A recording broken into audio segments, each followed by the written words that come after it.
Alex, since you're old friends already with TEDx Bucharest, more than 10 years now that you know that you know the event and what happens here, I would like to use this in order for you to speak about how much have you changed in the past, let's say, decade or so. Oh my God! And then you will speak about how much TEDx has changed. But first off is you. That's an unexpected question, I could say.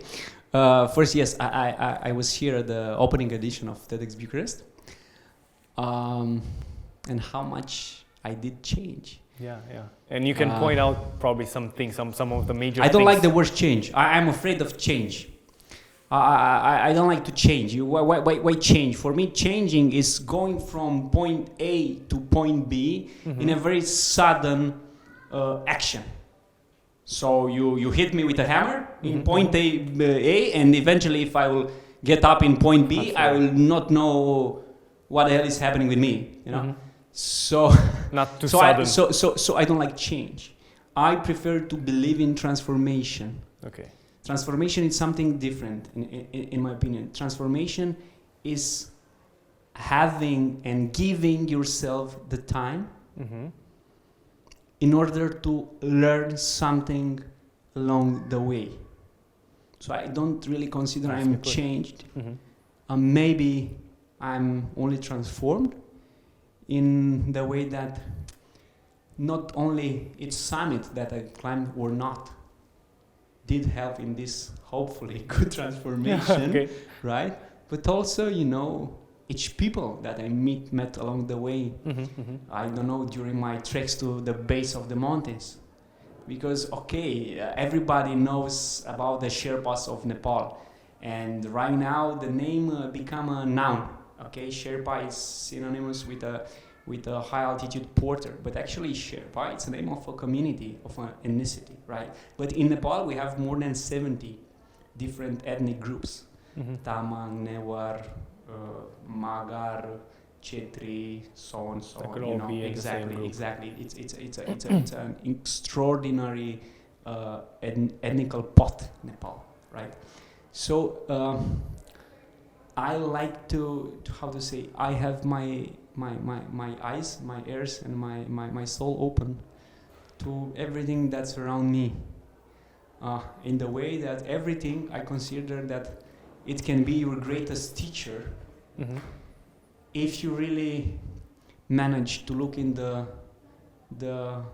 true reality of things, if you want. Okay. So for example, I look at the mountains that I climbed, the 8,000 meter mountains that I climbed without oxygen, not as merely piles of rock put one in top of the other, but rather as my spiritual masters. And it's not something mystical. It's just the way I perceive them. Always I revere the mountain, and I had big respect for them, and I really do believe that each and every one of them has its own character, his own personality.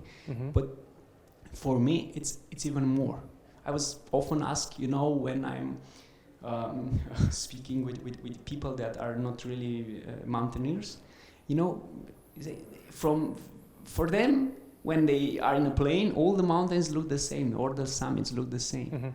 For me, never a mountain look same as other mountain. Anyway, if you look at the mountains as being the same, you'll never be able to survive the experience. If you treat your next mountain, 8,000 meter mountains, the same way as you treated the last one and you climb it successfully, most probably it will not be enough. The experience and this transformation of course sums up lots of things, but always the new challenge involves new mindsets and new perspectives and everything. Beautifully said. You cannot be,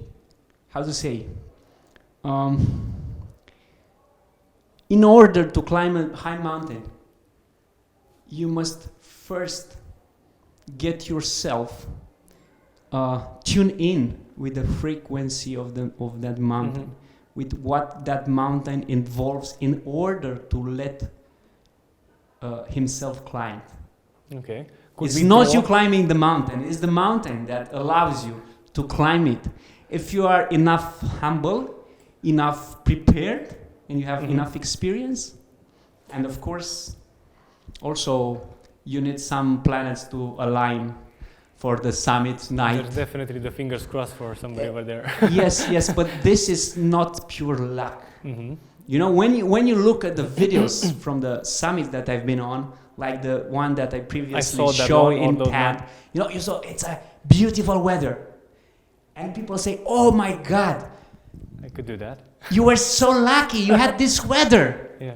And I said, no, this weather, we stayed weeks in order to analyze all the meteor data and the charts and everything in order to choose the perfect timing to allow you a safe ascent to the summit and back. Exactly. So it's not by chance. Could we draw, before diving into maybe another question, could we draw some of the tips and tricks and advice and things to watch out for us that are not probably climbing mountains, but do have challenges that are similar to the challenges of climbing mountains? Because what I saw in your answer before is the fact that you see each and every climb, each and every ascent, each and every expedition as a new one, and you take it and analyze it and dive in and tune into what's gonna happen next. So probably this is something that we all need to do, like not taking each and every challenge like the one previously, but take it as a new experience and diving into it. I'll try to answer you as simple as possible and maybe a bit funny. Think of this. You've seen you've attended my TED speech. So think of this. If I would treat my next mountain the same way I treat doing this TED speech, the way I approach this TED speech, will I survive it or will I die? If we were to place bets, probably not. You know what I mean? Yeah. I mean, you asked me about the tip. For me, it's very easy. If I'm mowing my lawn,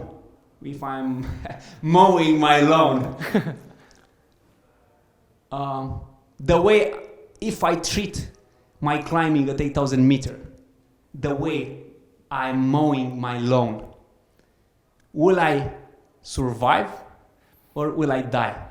This is a question that I put myself when I do the so-called small things. They are not such things that are small things.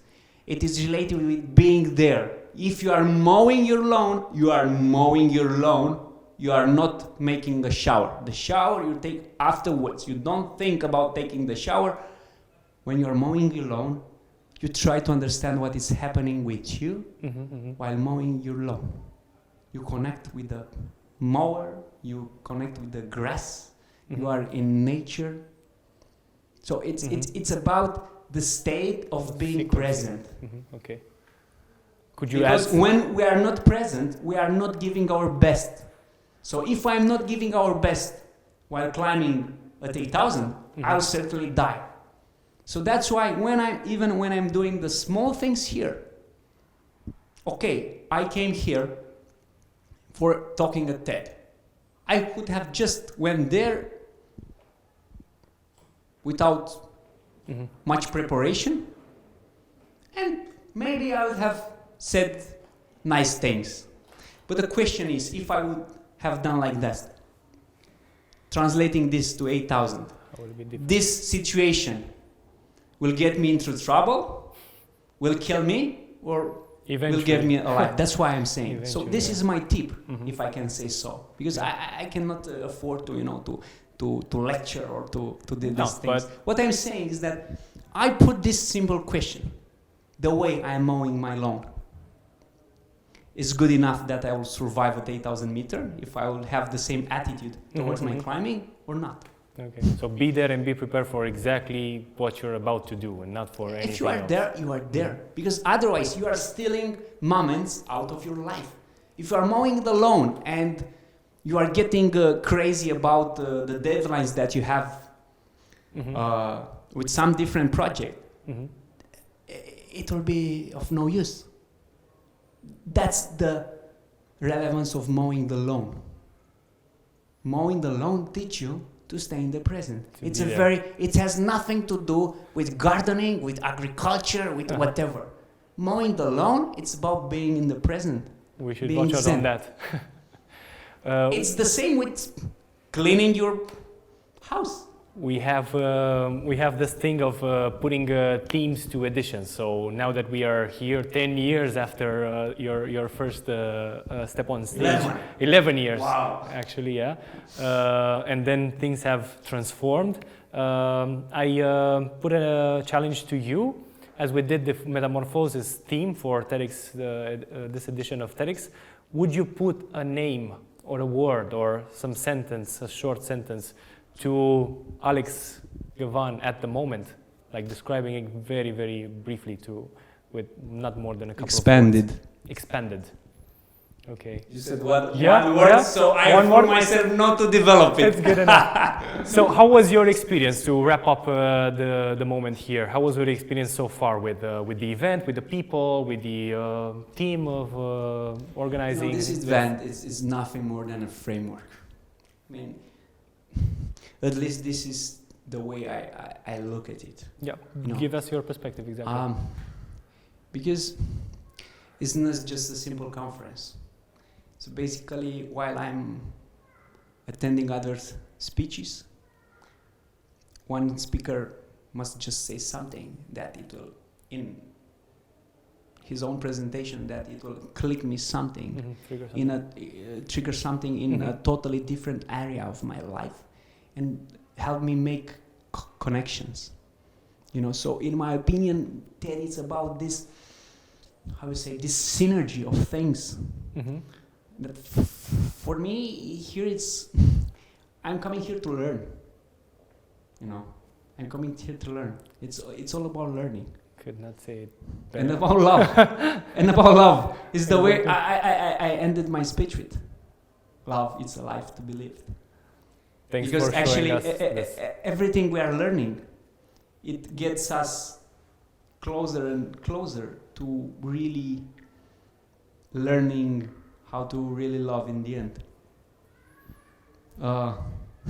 Maybe it sounds too soft, but it's the way I feel it. No, it's not soft at all. Coming from you, at least, like knowing exactly who's the speaker behind the words. So thanks for mowing lawn, and I feel like we did exactly this. Exactly, this is what we did now.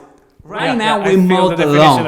Right now I didn't think about what meetings I have with my friends, with other speakers afterwards. I came here, it was this 10 minutes or whatever, and I was here, nothing here. I was not in the Himalayas with my thoughts. I was not outside the room, I was here with you. We were the only two living beings in the universe. Exactly. Thank you for... It has been great.